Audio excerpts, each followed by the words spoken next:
Merci d'être avec nous sur les antennes de la télévision nationale. Au sommaire de ce journal, inauguration officielle de la centrale énergétique de Donkeya, une centrale historique au cœur du dispositif énergétique, une relance cruciale pour l'approvisionnement en électricité.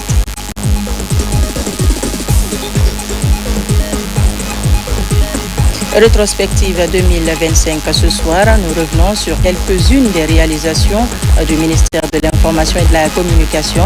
Parmi les priorités phares, le développement des radios rurales. Le ministère de la Pêche poursuit son programme d'assistance en faveur de la Confédération nationale des professionnels de pêche et des pêcheurs artisanaux. L'opération de distribution des moteurs touche cette fois-ci les débarcadères de Boulbinet, Bonfi, Dabondi et Dixine. C'est tout pour les titres. Bonsoir et vous êtes les bienvenus. À la une de l'actualité ce soir, relance des activités de la centrale de Donkeya. C'est grâce au partenariat public-privé entre la société EDG et Topaz Robustrade. La cérémonie d'inauguration a été présidée par le ministre Namouri Kamara, accompagné de ses homologues des mines et de l'environnement. Reportage de Saint-Martin Fancinado. Pendant plusieurs décennies, cette centrale a contribué de manière significative à l'alimentation électrique de Conakry et ses environs. Toutefois, elle n'a connu qu'une rénovation partielle. À partir de 2010, les installations ont commencé à montrer des signes avancés de vétusté.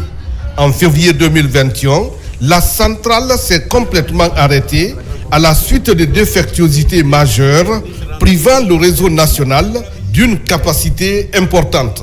Avec l'avènement du CNRD, la relance du secteur énergétique est devenue une priorité nationale avec le projet de réhabilitation et de remise en service de cette centrale initiée et réalisée sous le leadership du président de la République, Mamadi Doumbouya. Les composants de ce projet se présentent comme suit. 1. Réhabilitation des équipements de la prise d'eau et des ouvrages d'amener. 2.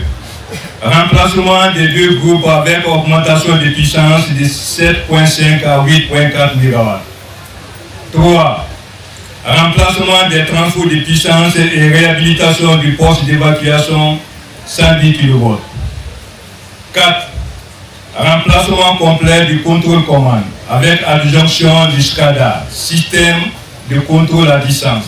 Ce projet est le fruit d'un partenariat public-privé dont la présence d'EDG et du partenaire Topaz à travers sa filiale Robustrade illustre la volonté de l'État de diversifier les partenariats, de mobiliser le secteur privé dans les infrastructures stratégiques et de moderniser la gouvernance du secteur énergétique. C'est le lieu de souligner l'engagement remarquable de notre partenaire stratégique Topaz Robustrade dans le succès de cet important projet en termes d'augmentation de l'offre d'énergie.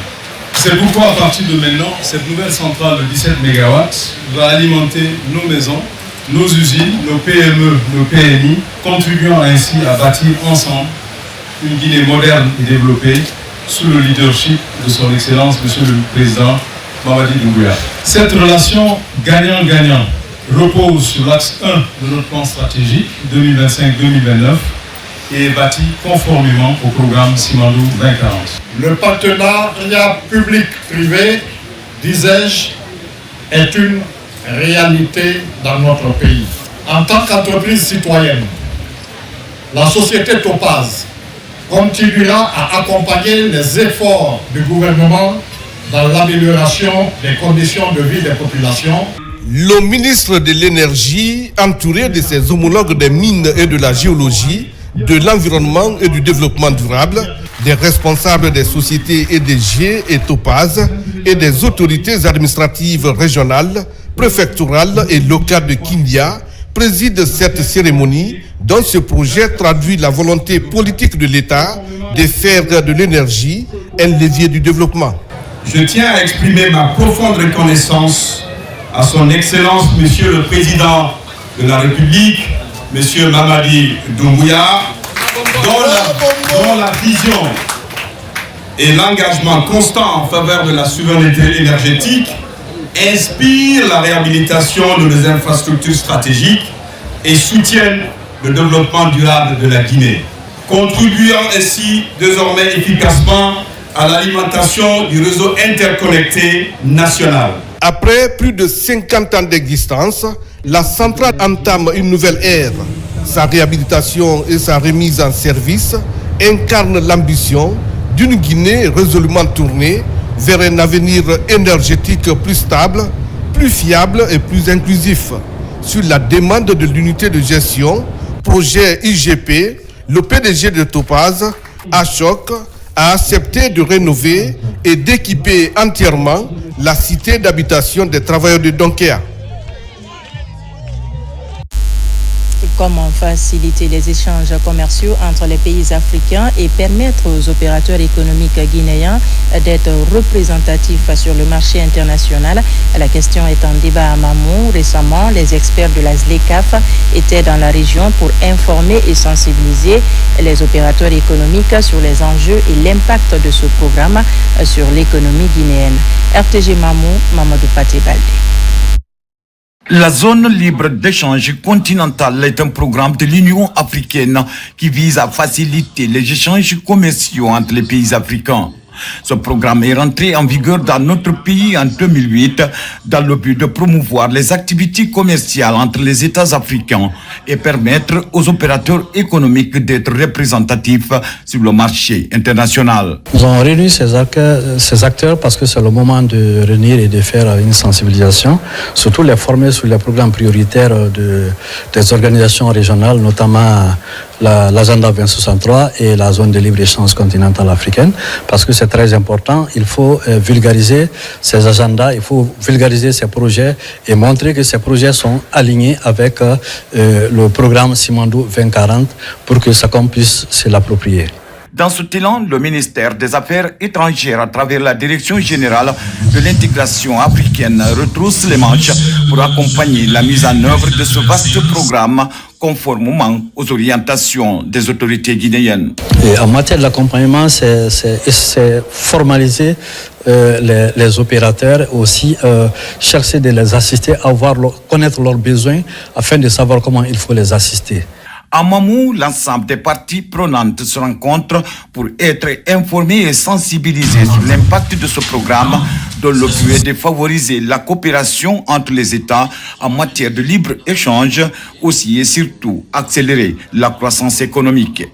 Je voudrais ici réaffirmer solennellement l'engagement du gouvernement et celui du président de la République, le chef de l'État, M. Mamadi Doumbouya, à fournir l'énergie nécessaire pour une intégration harmonieuse et bénéfique pour notre pays. Depuis 2008, beaucoup d'efforts ont été menés par la Direction générale de l'intégration africaine pour éviter que les opérateurs économiques guinéens soient en marge de ce programme sous-régional qui se veut participatif. À l'image de Simandou 2040, elle entend surtout aider les entrepreneurs à être plus compétitifs sur le marché mondial. On reste à l'intérieur du pays où la Chambre de commerce, d'industrie et d'artisanat de Guinée affiche ses belles intentions à Cancan pour insuffler une nouvelle dynamique dans le climat des affaires. Le rendez-vous concerne les élus consulaires de Nabaya et Sankara pour revisiter les principes fondamentaux de leur métier. Les bonnes pratiques sont adoptées pour aussi redynamiser le secteur privé sur le plan local. Voici la correspondance de Yamoukaba. À la Chambre de commerce, d'industrie et d'artisanat, le perfectionnement continu des élus consulaires est sans repos. À Cancan, l'initiative fait du chemin pour un changement de comportement. Au cœur du sujet, l'éthique et la déontologie de la structure. Ces modules ont essentiellement porté sur la connaissance de leur institution. Parce que quand on est élu consulaire, on doit défendre une institution qu'on connaît, à laquelle on appartient. Donc la Chambre a été présentée dans toutes ses composantes, dans son rôle et son mandat. Grâce à cette formation, les élus savent maintenant leur rôle. Et on sait maintenant les subventions que l'État nous donne, comment gérer nos budgets, comment aider les entreprises, comment défendre les opérateurs économiques, comment défendre l'intérêt du gouvernement aussi, qui est notre tutelle directe. Ces échanges ont permis aux élus consulaires d'adopter à nouveau des bonnes pratiques tout en maîtrisant le guide de conduite professionnelle pour changer la donne sur le terrain. Pour éviter les défaillances, une bonne nouvelle est annoncée. Aujourd'hui, on a lancé la carte d'adhésion. La carte d'adhésion, c'est une carte qui permet à tous les opérateurs économiques de se reconnaître au niveau de la chambre de commerce. Au niveau de cette formation, on va outiller ces opérateurs économiques, ces élus consulaires des antennes et des régions, afin que ceux-ci aussi puissent préparer le terrain à l'arrivée de cette carte d'adhésion. À l'heure où la transparence et la redevabilité sont plus que jamais exigées dans le climat des affaires, cette initiative s'impose comme un levier essentiel pour bâtir un secteur privé intègre, responsable et respectueux des valeurs républicaines. Place à présent à la rétrospective des faits marquants de l'année qui s'achève. Ce soir, on va parler du ministère de l'Information et de la Communication. 2025 a été une année d'action entre renforcement de l'accès aux médias et formation des journalistes et techniciens. Le département a également mené d'intenses activités dans le sens du développement des radios rurales. Ce sont des réalisations qui mettent en évidence l'engagement sans faille du ministre Fana Souma à mettre en œuvre la vision du chef de l'État en matière d'information et de communication. C'est un commentaire signé Tierno Ousmane Diallo.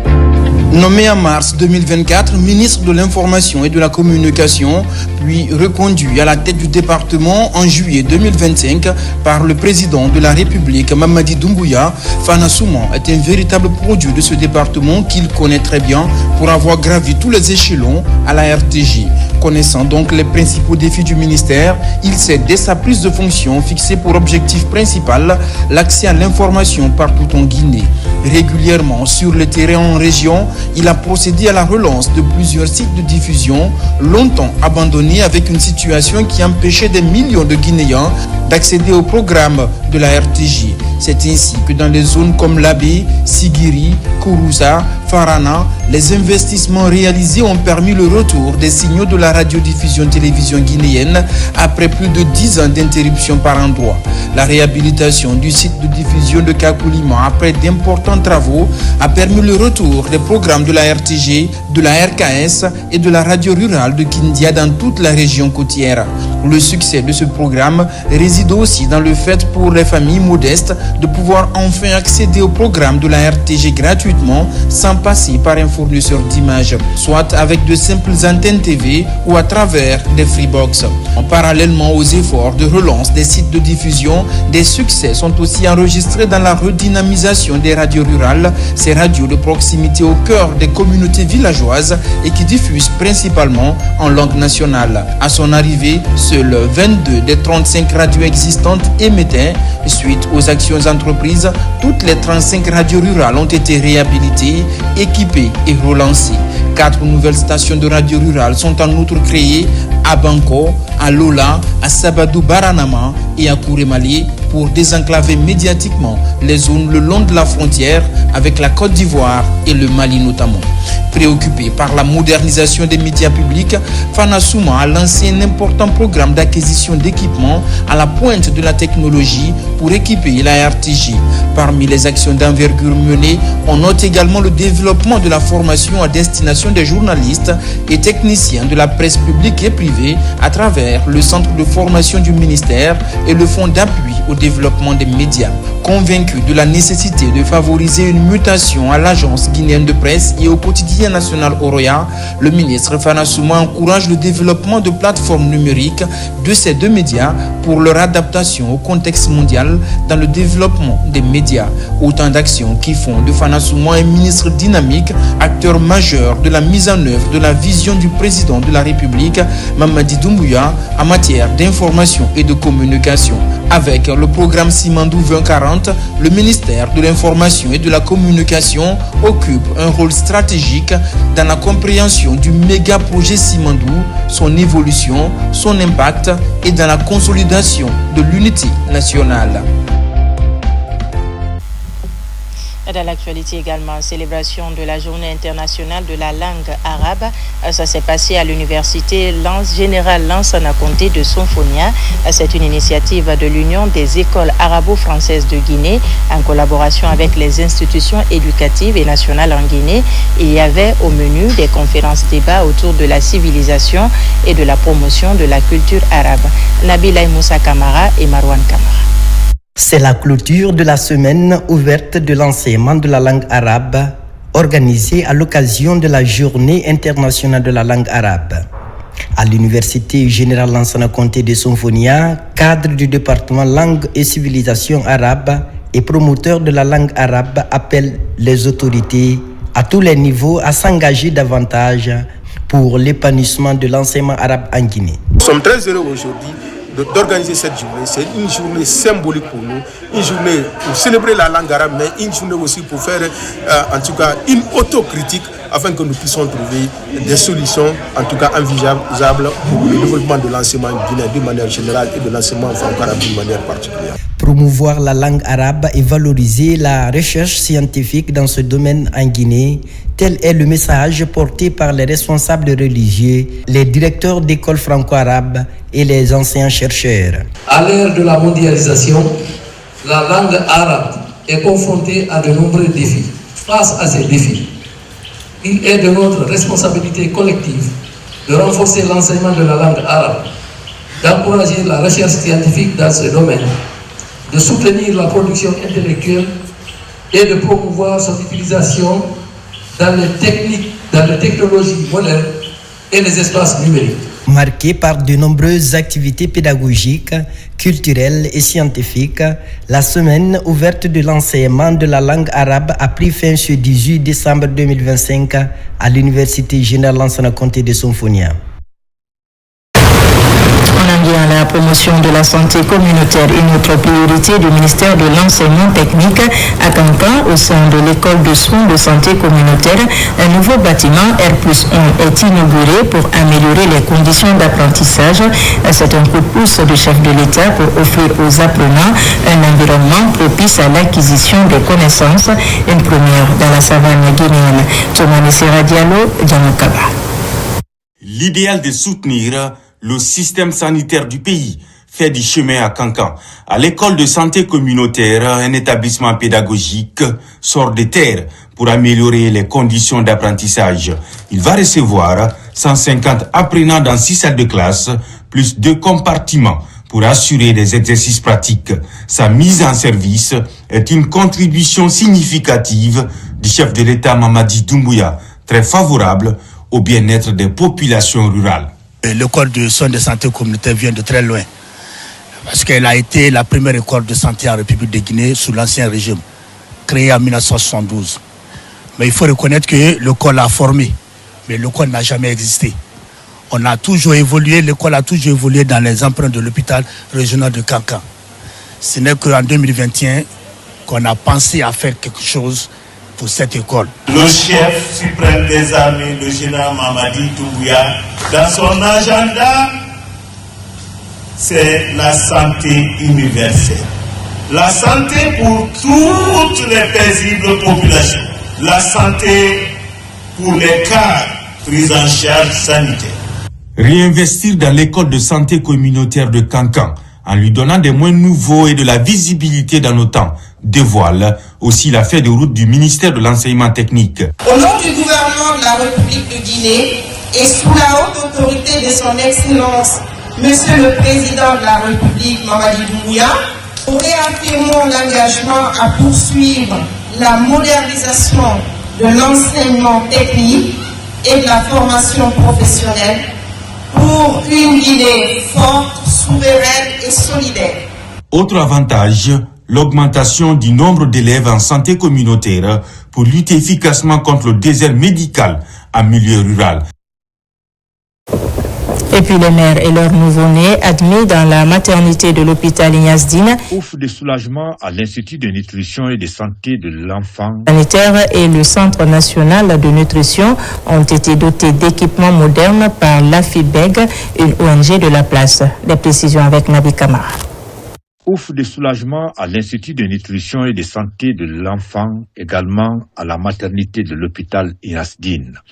Ils ont bénéficié d'une assistance humanitaire de la part de l'ONG AFIRBEC qui va sans nul doute soulager les mères et leurs nouveau-nés admis dans ces structures sanitaires de la capitale Conakry. Après un constat que j'avais fait dans les hôpitaux, parce que souvent quand les femmes, mes compatriotes accouchent, je viens les saluer à l'hôpital. j'ai vu que les enfants n'étaient pas dans le confort. Donc c'est à cause de ça que j'ai fait appel à mes partenaires en France pour qu'on puisse venir en aide dans les maternités, afin que les bébés soient dans le confort, un peu dans le confort. Les femmes qui sont césarisées, comme les bébés, on les met à côté de leur maman dans le lit. Donc les lits à linge la servent à ce que le bébé soit dans le confort. En même temps, c'est des lits aussi pour mesurer les bébés de 0 à 12 mois. À la cérémonie de remise de ces dons, la présidente de l'ONG, Afirbeck, en tant qu'ambassadeur de la paix universelle, était accompagnée des représentants de l'âge Yeriba Djabi, ambassadeur de la paix en Guinée en mission. Nous sommes vraiment contents d'avoir ce don-là. Les dons-là vont nous permettre à vraiment s'occuper mieux de nos nouveau-nés, de les changer dans le confort. Et donc vraiment, ça nous va droit au cœur et nous les remercions. Nous ressentons la joie parce que si quelqu'un réfléchit, il pense à vous, à votre service, vous ne pouvez qu'être vraiment content. On est très content de cette donation qui est venue à point nommé par rapport aux enfants hospitalisés. C'est des avenants qui nous permettront d'utiliser. Quand on les utilise, ça nous permettra de prendre en charge les enfants dans de bonnes conditions. Plusieurs structures sanitaires de l'intérieur du pays ont déjà reçu ce genre de dons de la part de l'ONG Afirbeck.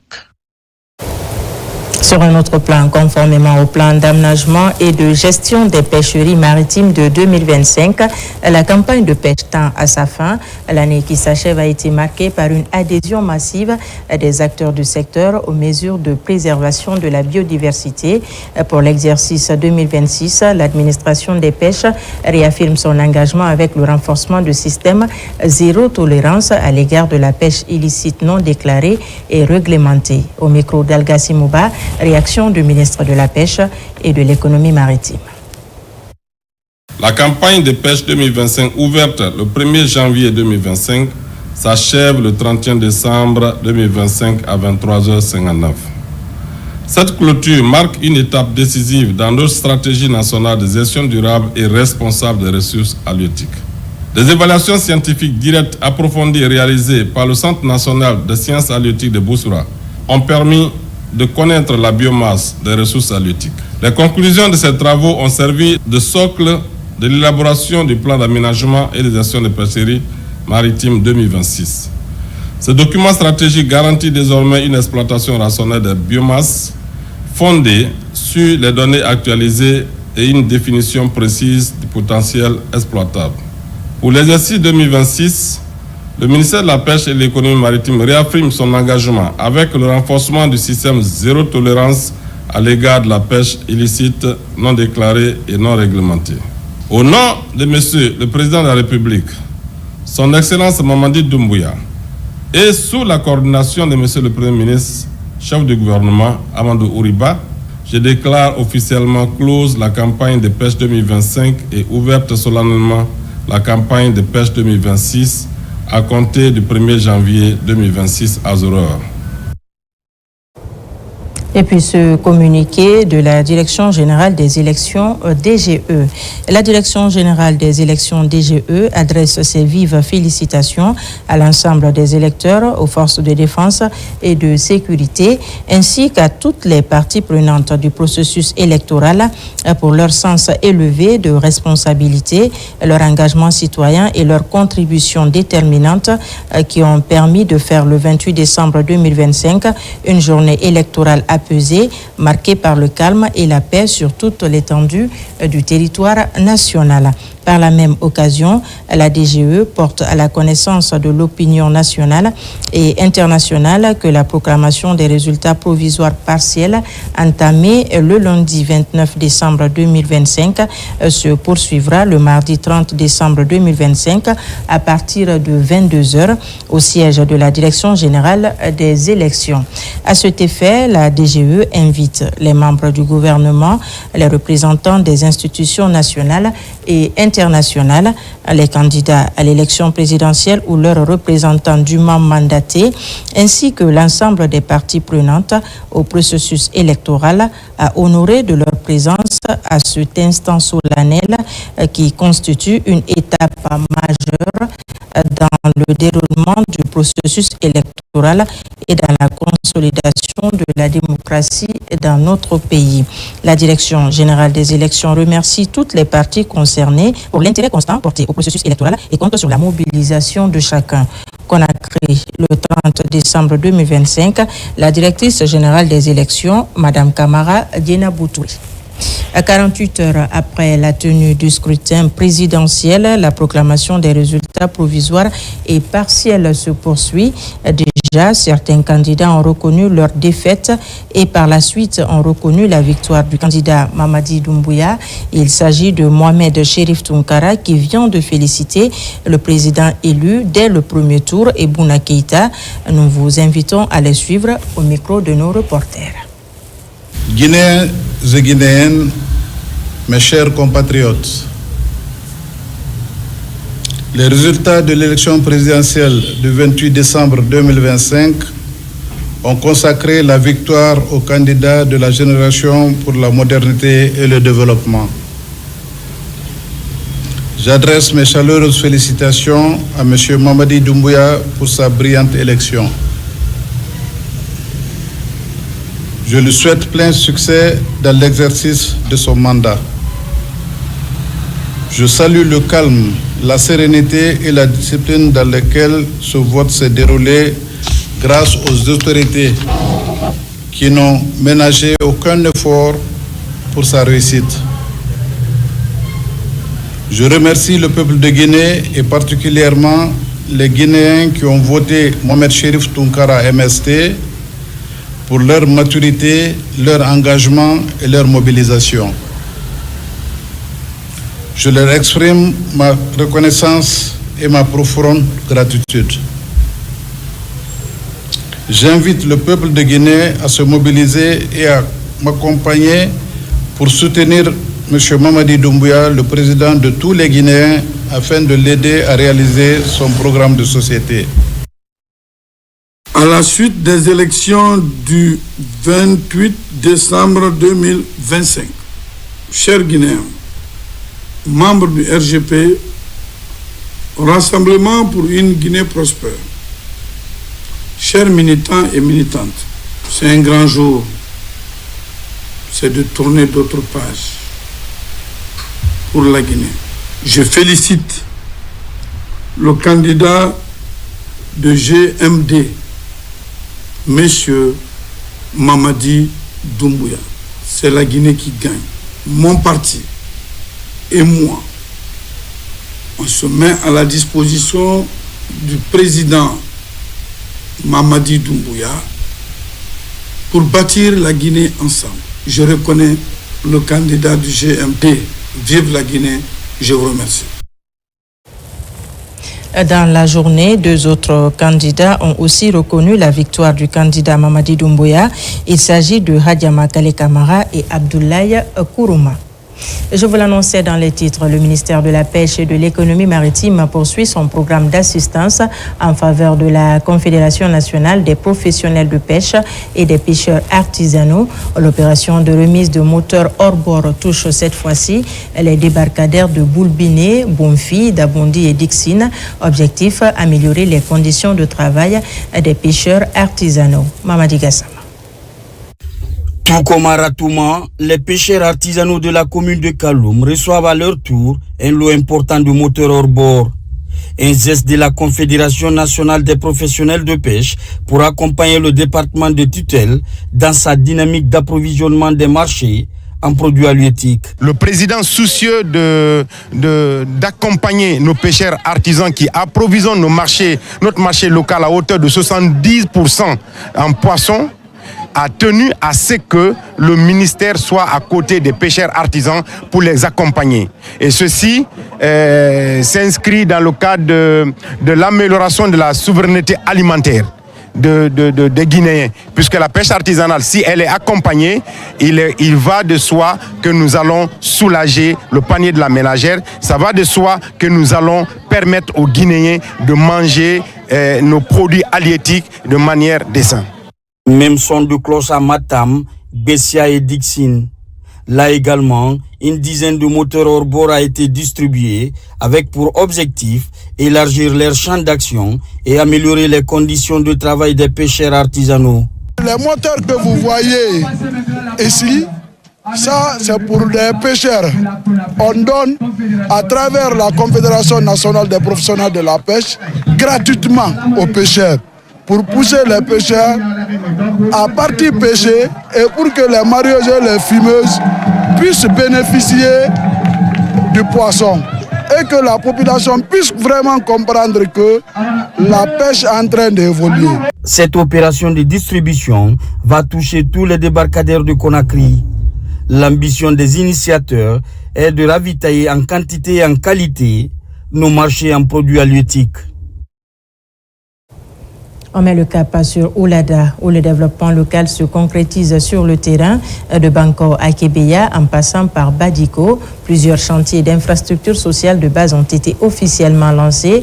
Le coup d'envoi des travaux a été donné par le ministre du Plan et de la Coopération internationale. Le point avec Mamadou Saléouba. À la rentrée de la commune rurale de Banko, cette effervescence n'est pas fortuite et repose sur un acte concret. Ici, un centre de santé amélioré s'apprête à sortir de terre. Le coup d'envoi des travaux est donné par le ministre Ismaël Nabé. Un peu plus loin, dans la même commune, c'est un complexe académique moderne qui verra bientôt jour, symbole d'un nouvel élan pour les services sociaux de base. Aujourd'hui, nous sommes en face d'une grande école moderne qui sera du lycée et collège en même temps, qui sera bâtie sur une superficie de 2 hectares. Des blocs scolaires qui vont prendre 20 salles de classe avec 2 salles informatiques et 2 salles pour les travaux pratiques. Le délai d'exécution estimé à 12 mois. Nous sommes là pour informer la population de Banko que nous allons non seulement respecter les délais, mais faire un travail de qualité sur le terrain. De Banko, la dynamique de développement local s'étend à d'autres localités du Oulada, notamment à Badiko, Kébeya et Moribéa. Dans ces différentes contrées, les travaux de construction d'un centre de santé, d'une maison des jeunes et d'une école sont officiellement lancés pour répondre aux besoins essentiels des populations. Les travaux concernent, comme vous voyez ici, il y a 13 lots. Il y a des salles d'hospitalisation, il y a des salles d'urgence, il y a la maternité, il y a tout. On a lancé ces projets au nom du chef du gouvernement, M. Amadou Douba, et surtout au nom du chef de l'État, le président Mamadi Doumbouya. Dans le cadre du programme de développement socio-économique durable et responsable Simandou 2040, dans ces 5 piliers, c'est le 5e pilier, c'est la santé et le bien-être. Ces projets de développement à la base s'inscrivent dans le cadre de l'ambitieux programme Simandou 2040, un programme axé sur l'amélioration durable des conditions de vie des populations partout sur le territoire guinéen. Un incendie d'origine inconnue s'est déclaré ce mardi à 11h aux abords du camp Almami Samori Touré. Pas de perte en vies humaines, mais plusieurs dégâts matériels ont été enregistrés. Aussitôt appelés, les sapeurs-pompiers se sont rendus sur les lieux pour maîtriser le feu. Je vous propose de suivre le commandant du bataillon du quartier général au micro de notre reporter, lieutenant Lamine Sana Kamara de la presse militaire.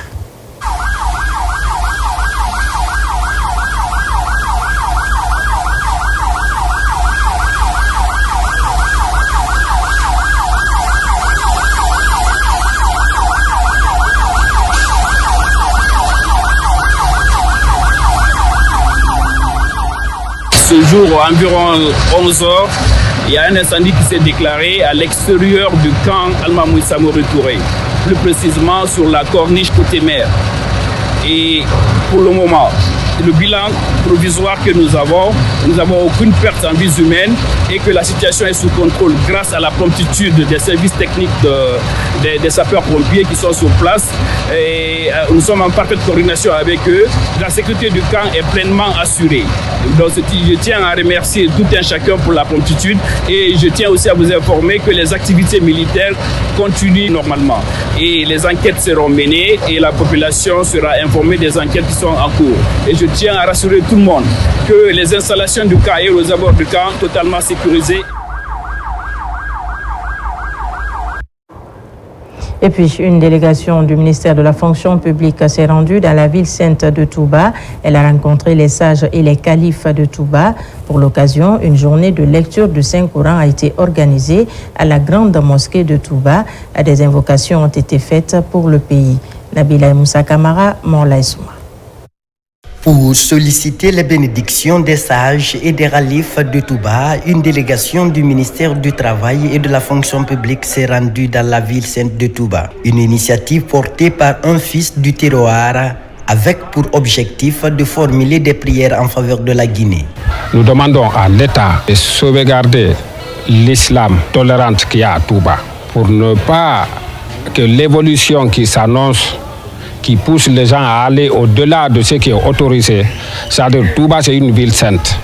Nous voulons rester telle qu'elle.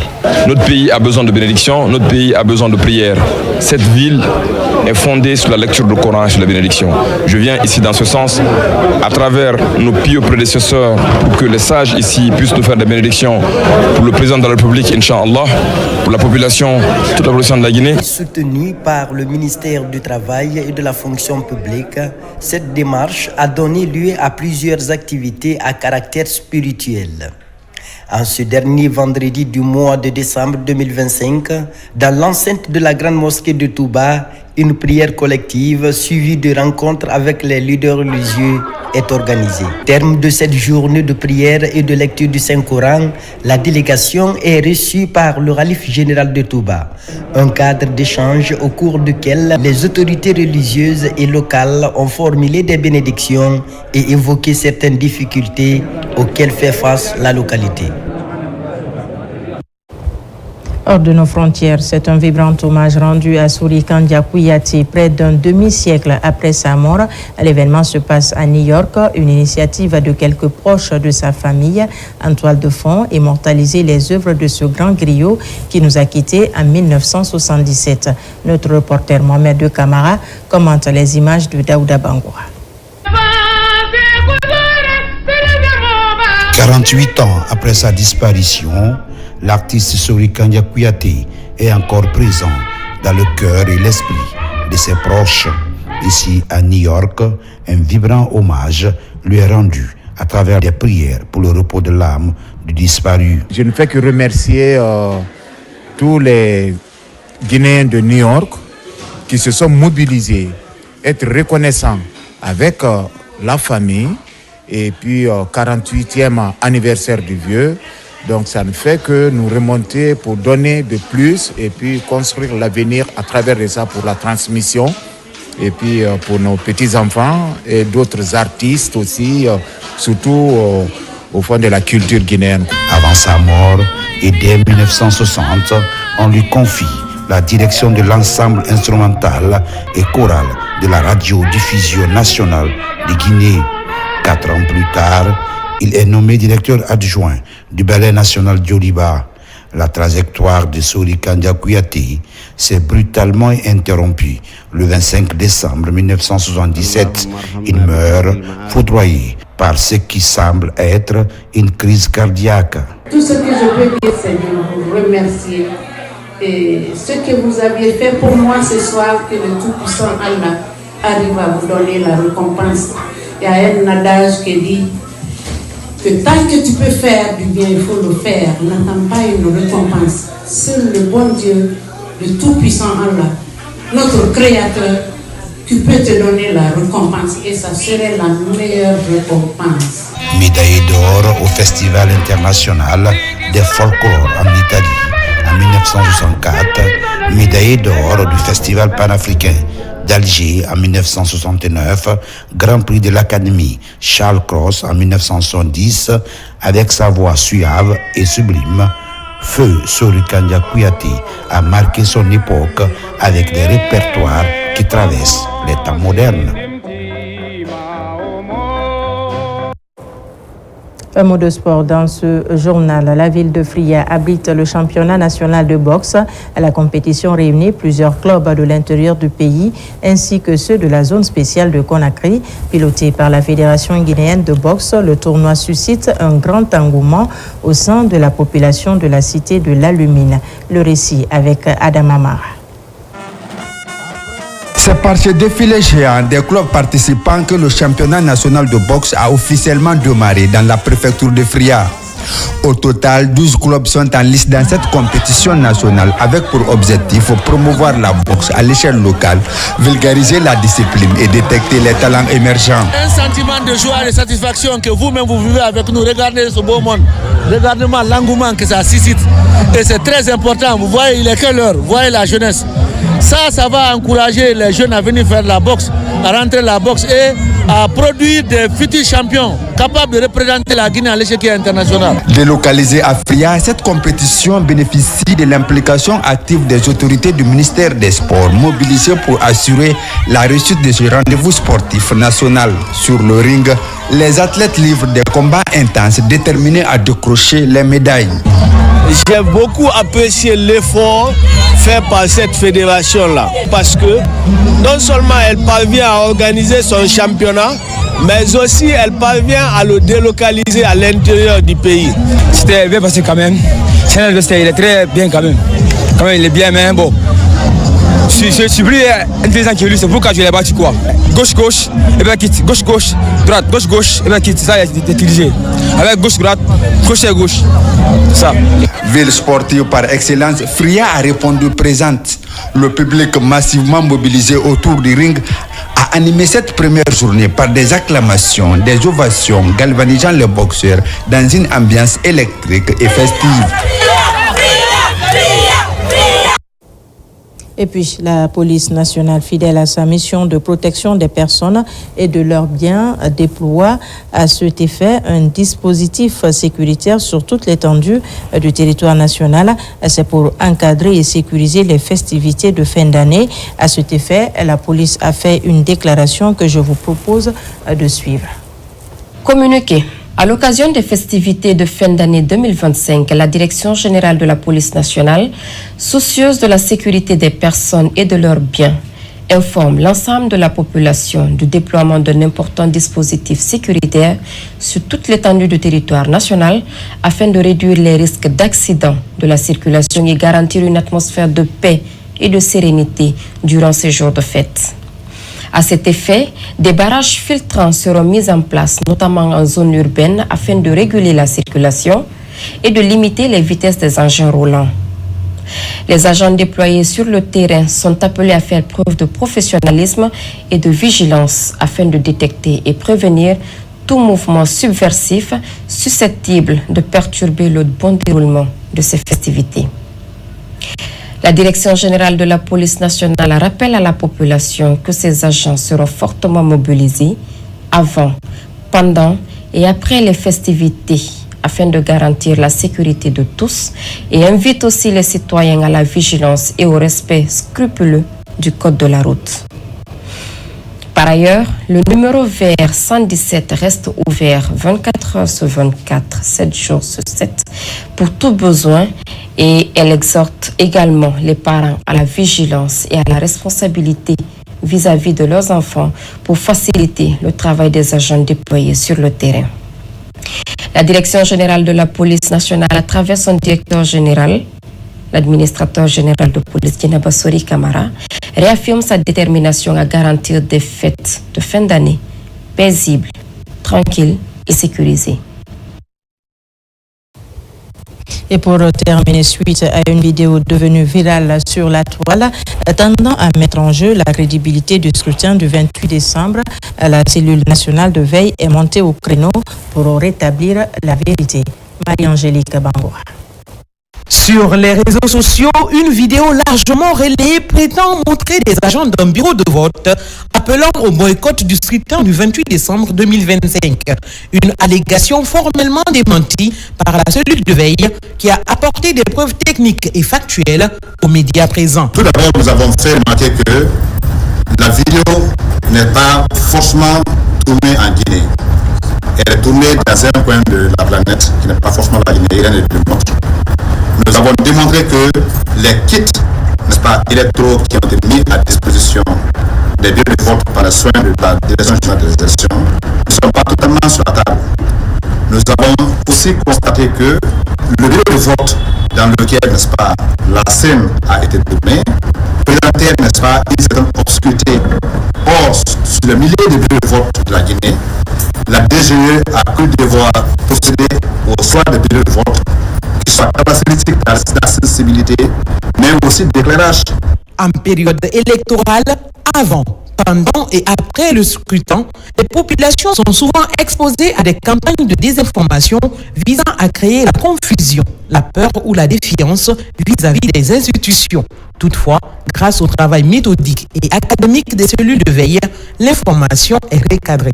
Nous invitons tous les Guinéens, n'est-ce pas, du point de vue du résultat des élections, à n'écouter que les organes dédiés, des organes officiellement établis, je vais noter la Direction générale des élections et le ministère de l'administration du territoire et la Cour suprême, qui sont les seules entités susceptibles, n'est-ce pas, de donner des résultats relatifs, n'est-ce pas, à ce vote-là.